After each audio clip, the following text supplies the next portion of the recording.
présentation, nous allons voir les systèmes d'énumération. Donc bien sûr, ce qui est important pour les étudiants, c'est les systèmes d'énumération base 2, base 16 et base 8, hexadécimale, binaire et octale. On va essayer d'expliquer les choses de façon théorique, après avec des exemples.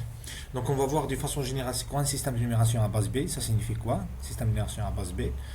On va voir les conversions base B vers base 10 et de la base 10 vers la base B. On va se focaliser ensuite sur les systèmes d'énumération à base 2, c'est-à-dire système binaire, et on va voir les opérations d'addition dans un système d'énumération quelconque, et on va voir les conversions binaires, octales, binaires, hexadécimales. Donc, on prend B, un nombre naturel, c'est-à-dire entier positif, qui est supérieur strictement à 1, ça veut dire supérieur ou égal à 2. Donc, la plus petite valeur de B, c'est 2. Soit un nombre entier quelconque. Dans le système de numération à base B, le nombre n peut s'écrire comme suit. N égale Cn, Cn-1, jusqu'à C0, et on fait petit b, comme indice. Donc, ici quoi? Ici, des chiffres du nombre n dans la base B. Tel que chaque chiffre CI, quel que soit I allant de 0 jusqu'à n, doit être supérieur ou égal à 0 et inférieur strictement à B. Ça veut dire que les valeurs possibles de CI sont 0, 1, 2 jusqu'à B-1. Donc, il y a B valeurs possibles. L'écriture n égale à C1 jusqu'à C0 dans la base B, donc signifie quoi? Signifie que n va être égal à C0 fois B à la puissance 0 plus C1 fois B à la puissance 1 jusqu'à Cn fois B à la puissance 1. Bien sûr, le résultat de cette formule, c'est un nombre, c'est une valeur qui est écrite en décimale, dans la base 10. Donc dans la base 10, il y a 10 chiffres, de 0 jusqu'à 9. Pour convertir un nombre de système B vers le système à base 10, il suffit d'utiliser la formule 1. Donc si vous avez un nombre écrit dans le système, par exemple 4, l'exemple suivant, on peut le convertir à la base 10 avec la formule 1, en appliquant la formule 1. On va essayer de faire ça à travers l'exemple. Donc nous avons 2301 dans la base 4, il va être égal au premier chiffre à droite, c'est le chiffre du poids faible, 1 fois 4 à la puissance 0, plus 0 fois 4 à la puissance 1. Alors, pourquoi fois 4? Puisque la base ici c'est 4. Plus 3 fois 4 à la puissance 2, plus 2 fois 4 à la puissance 3. Donc après calcul, vous allez trouver le résultat 177. Donc si on écrit un nombre sans base, on comprend automatiquement qu'il s'agit de la base 10. Donc on ne le spécifie pas, c'est pas obligatoire de le spécifier. Maintenant, comment faire pour convertir un nombre de la base 10 vers la base B?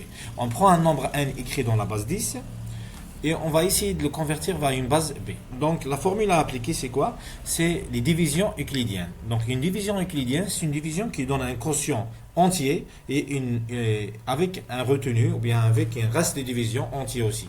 Donc il ne faut pas faire les divisions réelles. C'est-à-dire on va avoir des résultats sans virgule. Donc on va prendre le n et on va le diviser par B. On va trouver la première division, on va trouver un quotient qui est égal à Q0 et un reste de division qui est égal à R0.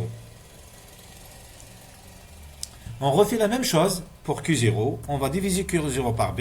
On va trouver un quotient qui est égal à Q1 et un reste de division qui est égal à R1.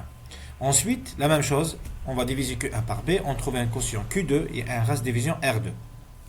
On va continuer de la même façon jusqu'à avoir, par exemple, Qn-1. Lorsqu'on le divise par B, on va avoir le quotient qui est égal à 0 et le reste de division R1. Donc, les divisions se font jusqu'à avoir un quotient qui est égal à 0, un quotient nul.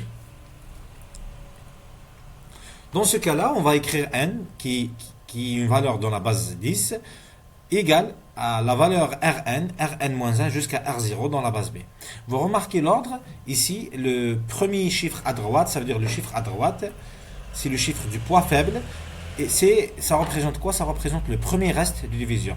Et le chiffre le plus à gauche, le chiffre du poids fort, ça représente le dernier reste de division. Donc, une propriété très importante, une propriété mathématique pour les divisions euclidiennes, tous les restes de division RI sont entre 0 et supérieur ou égal à 0 et inférieur strictement à B. Donc, ça vérifie la condition que nous avons dit tout à l'heure, dans la présentation de tout à l'heure. On va prendre un exemple.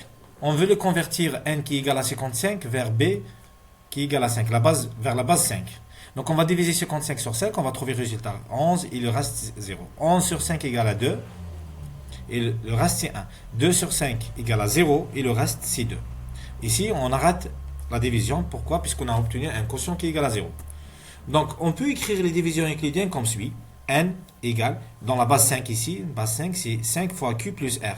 Donc on prend 55 égale à 5 fois 11 plus 0. Donc le premier reste c'est 0.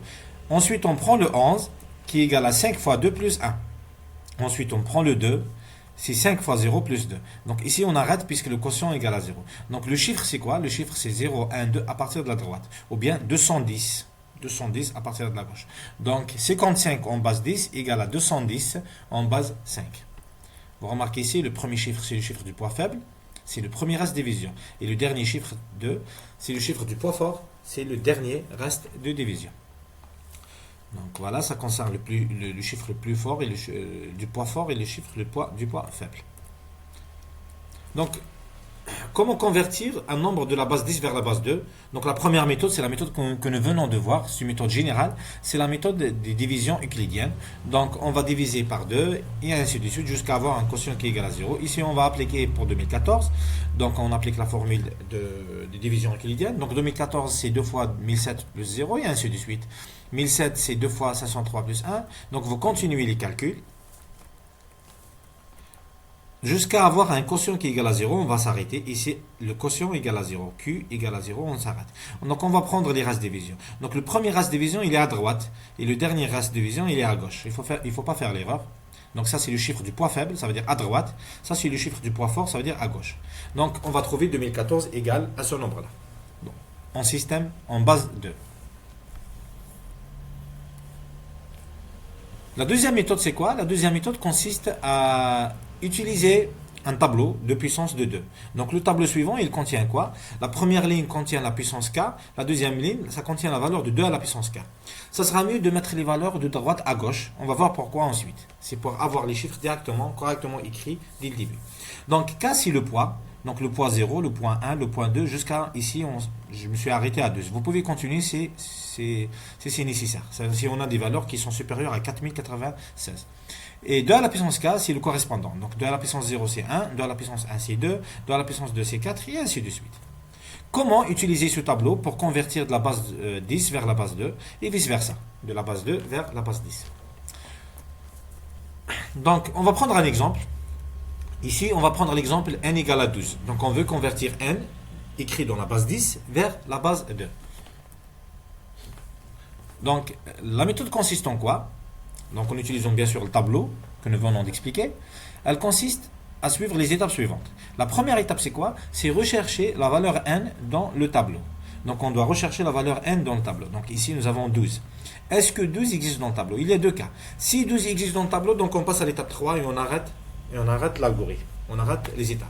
Si il n'existe pas, donc ici, on n'arrête pas. Il y a une chose à faire. Donc ici, on va voir, est-ce que 2 il y a dans le tableau? Il n'y a pas. Dans ce cas-là, qu'est-ce qu'on va faire? On va essayer donc on va aller à l'étape 2. L'étape 2, puisqu'il n'existe pas, l'étape 2 c'est quoi? Ça consiste à rechercher parmi les valeurs qui sont inférieures à 10, quelle est la plus grande valeur qui sont inférieures à 12, à 12. Donc ici 16 c'est supérieur, 8 c'est inférieur. Donc 8 c'est la valeur la plus grande qui est inférieure à 12. Donc parmi les valeurs qui sont inférieures à 12. Donc nous avons ici 1, 2, 4 et 8 sont inférieures à 12. Donc on prend 8. Et on va écrire 12 sous forme de 8 plus quelque chose. Bien sûr, on va avoir 12 égale 8 plus 4. Maintenant, qu'est-ce qu'on va faire? On a trouvé 8. Donc on va enregistrer qu'on a trouvé 8. Et on va refaire l'étape 1 pour la valeur 4. Donc on va rechercher la valeur 4 dans le tableau. Donc on recherche, donc est-ce qu'il existe? Oui, il existe. Donc on va passer à l'étape 3 et on arrête. S'il n'existe pas, on va refaire l'étape 2. Donc ici, qu'est-ce que nous avons trouvé? Nous avons trouvé que 2 décompose en 8 et 4. 8 et 4, ça veut dire 12 égale à 8 plus 4. Dans ce cas, on va faire quoi? On va mettre la valeur 1 dans toutes les valeurs trouvées, ça veut dire 8 et 4. Et on va mettre la valeur 0 dans les valeurs qui ne sont pas trouvées. Bien sûr, toujours, on parle des valeurs qui sont inférieures à 12. Ça ne concerne pas les valeurs 16, 32, etc. Ça veut dire quoi? Ça veut dire que 12 dans la base 10 égale à 1100 dans la base 2. Voilà. Donc, pour illustrer mieux cet exemple, on va prendre par exemple la valeur 3. La valeur 3 égale à 2 plus 1. Donc 2 plus 1. Ça veut dire on va mettre 1 pour 1 et 1 pour 2. Ça veut dire égal à 11. On va prendre un autre exemple, 6. 6, c'est 4 plus 2. Ça veut dire on va avoir 1 pour 4 et 1 pour 2 et 0 pour 1. Voilà. Et on va prendre 9 plus 9, c'est 8 plus 1. Ça veut dire on va prendre 1 pour 8 et 1 pour 1. Par contre, 0 pour 4 et 0 pour 2. On va avoir 1, 0, 0, 1. Donc, c'est une méthode très simple. Elle est utile. Ça permet d'avoir plus rapidement le résultat. Donc, en réalité, l'algorithme précédent, les étapes que nous avons fait, 1, 2 et 3, on peut les interpréter autrement. C'est d'une façon plus simple. C'est que si vous avez un nombre dans la base 10 et vous voulez le convertir à la base 2, il suffit de réécrire le nombre n, sous forme d'addition des valeurs extraites de ce tableau. Et une fois qu'on a trouvé toutes les valeurs, on va mettre 1 pour les valeurs utilisées et 0 pour les valeurs non utilisées. Donc on prend l'exemple suivant, vous allez comprendre mieux. 2014. Donc on va essayer d'écrire 2014 sous forme d'une somme des valeurs de vecteurs. Donc 2014 c'est quoi? C'est 1024 plus 999. Donc ça veut dire 1024, on va mettre 1. On va mettre 1 pour 1024. 999, il n'existe pas dans le tableau, donc on va l'écrire sous forme de 512 plus 478. Donc on va mettre 1 pour 512. 478, la plus petite valeur, la plus grande valeur inférieure à 468 dans le tableau, c'est 256. Donc ça devient 256 plus 222. On va mettre 1 pour 256. 222, c'est 128 plus 94. 94, c'est 64 plus 30. 30, c'est 16 plus 14. Voilà, vous remarquez ici, on n'a pas mis 1 pour 32 puisqu'on ne l'a pas utilisé. On a utilisé 16. 14, c'est 8 plus 6, donc on va mettre 1 pour 1. Et ici, c'est 4 plus 2, ça veut dire on va mettre 1 pour 4 et 1 pour 2. Voilà. Qu'est-ce qu'il reste? Il reste à mettre des zéros dans les valeurs qui ne sont pas utilisées. Ça veut dire quoi? Ça veut dire que 2014 égale 1024, plus 512, plus 256, plus 128, plus 64, plus 16, plus 8, plus 4 et plus 2. Donc, toutes les valeurs correspondantes, on va mettre 1. Donc, on va mettre 1 pour 2, on va mettre 1 pour 1024, on va mettre 1 pour 512, 1 pour 256, 1 pour 128, 1 pour 64, 1 pour 16, 1 pour 8, 1 pour 4 et 1 pour 2. Qu'est-ce qu'il reste? Il reste à mettre des zéros pour les valeurs non utilisées dans la somme. Ici, nous avons 32 et nous avons 1. C'est-à-dire, on va mettre ici 0 et pour 1, 0.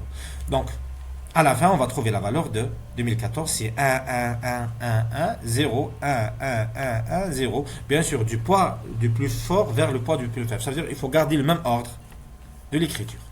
Voilà. J'espère bien que c'est clair. Donc, il faut s'exercer, il faut prendre des exemples et vous allez voir que c'est une méthode très agréable. On va passer à un élément très important dans les systèmes de numération à base B, d'une façon générale, c'est comment réaliser les opérations d'addition.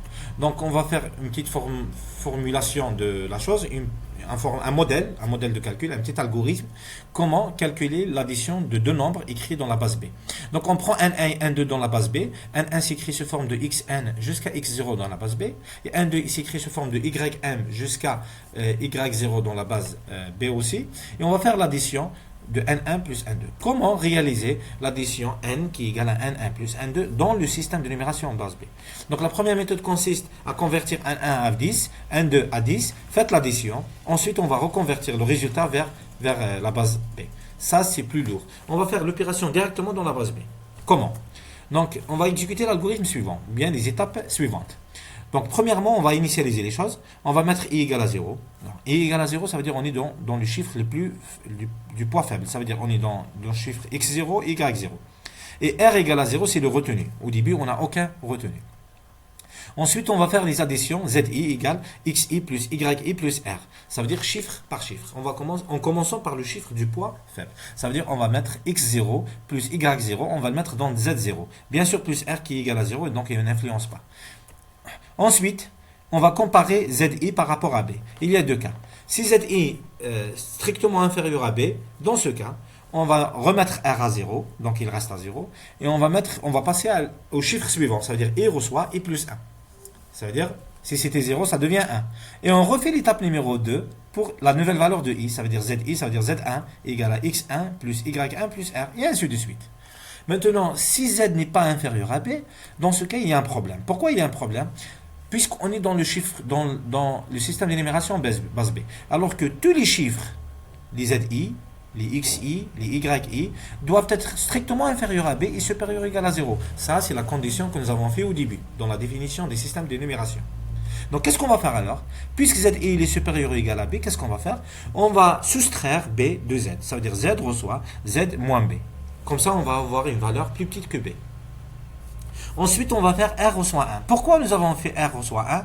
Puisqu'on a enlevé B de ZI. Donc, il y a un retenu. Donc, on va mettre R reçoit 1. Le R reçoit 1, il sera utilisé dans l'addition de la prochaine étape, dans la formule ZI reçoit XI plus YI plus R. On va expliquer ça tout à l'heure à travers un exemple. Et Y reçoit, et I reçoit I plus 1. Ça veut dire qu'on va passer le chiffre au chiffre suivant. Donc si on est à 0, on va passer à 1. Si on est à 1, on va passer à 2. Et ainsi de suite. Et on refait l'étape 2. Donc c'est une boucle. Ici, il y a une boucle. Donc à chaque fois, on refait l'étape 2. Donc on va répéter cette boucle jusqu'à le dernier chiffre des deux nombres. À la fin, on va avoir le résultat n qui est égal à zk moins 1, jusqu'à z0 dans la base b. Donc, pour illustrer cet algorithme, on va faire des exemples. On va commencer un exemple dans la base 3. On prend n1 égale à 2012 dans la base 3, n2 égale à 202 de la base 3, et on essaye de faire le calcul. Pour réaliser l'opération, on va suivre les étapes que nous avons faites tout à l'heure. Donc, en commençant, on va essayer de chercher le résultat. Donc, i égale à 0, r égale 0. Donc, on va calculer z0. Z0, c'est quoi? C'est le premier chiffre de n1 plus le premier chiffre de n2. Donc, 2 plus 2, on va trouver 4. Donc, l'opération, on le réalise dans la base 10, le plus normalement du monde. Ici, nous avons 4. Il n'est pas inférieur à 3. Donc, on va passer à l'étape numéro 3. Donc, zi, il est supérieur ou égal, z0, il est supérieur ou égal à 3. Donc, qu'est-ce qu'on va faire? On va faire le retenir à 1. Nous allons faire zi, z0 reçoit 4 moins 3, ça veut dire il devient 1. Et nous allons avoir z0 égale à 1. Donc pourquoi z0 égale à 1? Puisque le résultat, z0, c'est 4 moins 3. Donc c'est 1. Donc on va avoir ici 1. Donc c'est un peu bizarre, 2 plus 2 égale à 1. Réellement, pourquoi 1? Puisque nous avons enlevé 3. Donc le 3 que nous avons enlevé, c'est un retenu. Ça veut dire quoi? Ça veut dire dans l'étape suivante, pour i égale à 1, le retenu il est différent de 0, il est égal à 1. Ça devient zi reçoit. Donc Z1 reçoit le deuxième chiffre 1 plus 0 plus 1. Le 1, ce 1 suivant, c'est le R que nous avons trouvé tout à l'heure. Ça devient 1 plus 1, ça devient 2. Maintenant 2, il est inférieur à 3. Donc le R, il devient 0. Et Z1, c'est 2. Et on passe à l'étape suivante. Et ainsi de suite. Donc on a trouvé 2. Donc lorsqu'on fait la suite, 0 plus 2, on va trouver 2. Et 2 plus 0 est égal à 2. Donc, j'espère bien que vous avez compris. Si vous n'avez pas compris, on va faire des exemples après. Ce qu'il faut retenir ici, si on prend l'addition suivante dans la base 3, on est dans la base 3. 2 plus 1 égale à 3. 3, elle est supérieure ou égale à 3. Qu'est-ce qu'on va faire? On va faire le 3 moins 3, c'est 0. Et puisque nous avons fait 3, il y a un retenu, c'est 1. C'est un peu bizarre. Pourquoi? Tout simplement, puisque le 2, c'est le dernier chiffre de 3. Autrement dit, nous avons 0, nous avons 1, nous avons 2. On ne peut pas dépasser 2, puisque 2, c'est le chiffre qui précède 3. On n'a pas le droit de faire 3. Maintenant, à partir de 2, on aura 10, ensuite 11, ensuite 12. À partir de 12, on aura 20, 21, 22. À partir de 22, on aura 100. Ensuite 101, 102, ensuite 110. Il n'y a pas 103, 110. Et ainsi de suite. À chaque fois, on fait plus 1. Il faut faire attention. Il faut garder à l'esprit 2 plus 1 dans la base 3 égale à 10. 2 plus 2. 2 plus 1, pardon. 2 plus 1 dans la base 3 égale à 10. Il faut avoir une petite imagination ici. Donc, on va faire d'autres exemples. On va prendre par exemple ici, ici c'est des petites déductions par rapport à la base 2. Donc tout à l'heure nous avons fait 2 plus 1 de la base 3, dans la base 3 égale à 10. Donc ici on va voir 0 plus 1 dans la base 2 égale à 1. C'est clair, 0 plus 1 égale à 1, puisqu'il est inférieur, il est inférieur strictement à 2. Ensuite 1 plus 1 égale à 10. Pourquoi? Puisque 1 plus 1 égale à 2. 2 c'est supérieur ou égal à 2. Donc on va faire moins 2, c'est 0. 2 moins 2, c'est 0. Puisque nous avons fait moins 2, donc il y a un retenu 1. Ensuite, 10 plus 1 égale à 11, 11 plus 1 égale à 100, 100 plus 1 égale à 101, ensuite 110, ensuite 111, ensuite 6000, et ainsi de suite. Donc vous pouvez déduire toutes ces formules. Pourquoi? Tout simplement, 1 plus 1 dans la base 2 égale à 10. L'opération 1 plus 1 dans la base 2 est égale à toujours à 10 dans la base 2. D'accord? Donc c'est à travers ça on trouve toutes les valeurs comme suit. Donc on va faire d'autres exemples. On va prendre, pour expliquer la méthode que nous avons vue dans la diapo numéro 9, donc on va faire cette addition dans la base 8. 77 plus 52 dans la base 8. Donc 7 plus 2, le premier chiffre avec le premier chiffre, on commence par le poids faible, à droite, 7 plus 2, égale à 9. 9 est supérieur ou égal à 8. Donc qu'est-ce qu'on va faire? On va faire 9 moins 8, donc il est égal à 1. Donc le quotient, pardon, c'est pas le quotient, c'est le résultat. Le résultat ici c'est 1. Voilà, on va mettre ici 1. Et puisque nous avons fait moins 8, donc on va avoir un retenu 1 dans le deuxième, dans les chiffres suivants. Dans les chiffres suivants, on va avoir 7 plus 5 plus 1.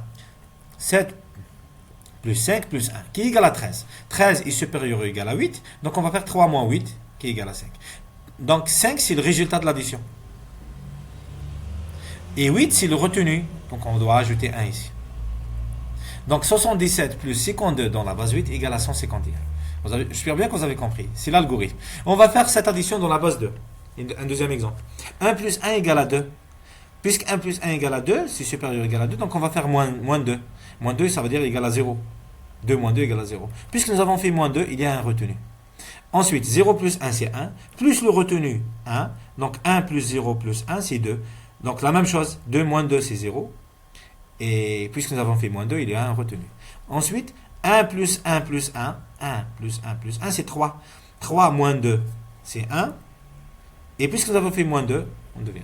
Ça veut dire 101 plus 111 dans la base 2 égale à 1100. On prend notre exemple dans la base 4. 203 plus 33 dans la base 4. 3 plus 3, c'est 6. 6 moins 4, c'est 2. Puisque nous avons fait moins 4, il y a un retenu. 0 plus 3, c'est 3. Plus 1, c'est 4. 4 moins 4, c'est 0. Et le retenu 1. 1 plus 2, c'est 3. 3, il est inférieur strictement à 4. Donc, pas de problème, on va écrire 3. Vous avez compris. Donc, on fait chiffre par chiffre. Si le chiffre dépasse 4, et est supérieur ou égal à 4, dans la base 4, bien sûr, on va faire moins 4. On va faire un autre dans la base 6. 3 plus 3, c'est 6. 6 moins 6, c'est 0. Et le retenu, c'est 1. 5 plus 3, c'est 8. Plus 1, c'est 9. 9 moins 6. 9 moins 6, c'est 3. Et puisque nous avons fait moins 6, on va avoir 100. Donc 53 plus 33 dans la base 6 égale à 130. Donc j'espère bien que vous avez compris. Voilà. On va voir maintenant la conversion d'une base B vers une autre base D qui sont toutes les deux inférieures à 10. Donc la première méthode, la méthode la plus générale, c'est convertir le premier nombre qui est dans la base B vers la base 10 en utilisant les additions. Donc c'est l'addition des multiplications. Donc c'est 0 fois B à la puissance 0 plus C1 fois B à la puissance 1, ainsi de suite. Ensuite, on va convertir le résultat trouvé ci-dessus à la base D en utilisant les divisions euclidiennes. Donc on va diviser par D. Donc on prend l'exemple suivant. 201 dans la base 3 égale à combien dans la base 5? Donc on va convertir 201 vers la base 10. Donc c'est 1 fois 3 à la puissance 0 plus 0 fois 3 à la puissance 1 plus 2 fois 3 à la puissance 2 qui est égal à 19. Ensuite on divise 19 sur 5, les divisions euclidiennes, comme nous avons vu. Donc 19 égale à 5 fois 3 plus 4. Ensuite, 3 égale à 5 fois 0 plus 3. Donc, on arrête ici la division puisque le quotient est égal à 0. Donc, les restes de division, c'est 4 et 3. 4, c'est le chiffre du poids faible à droite. Et 3, c'est à gauche, c'est le chiffre du poids fort. Ça veut dire que 19 égale à 34 dans la base 5. À la fin, 201 dans la base 3 égale à 34 dans la base 5. Donc, ça, c'est la méthode la plus générale. On peut utiliser cette méthode toujours.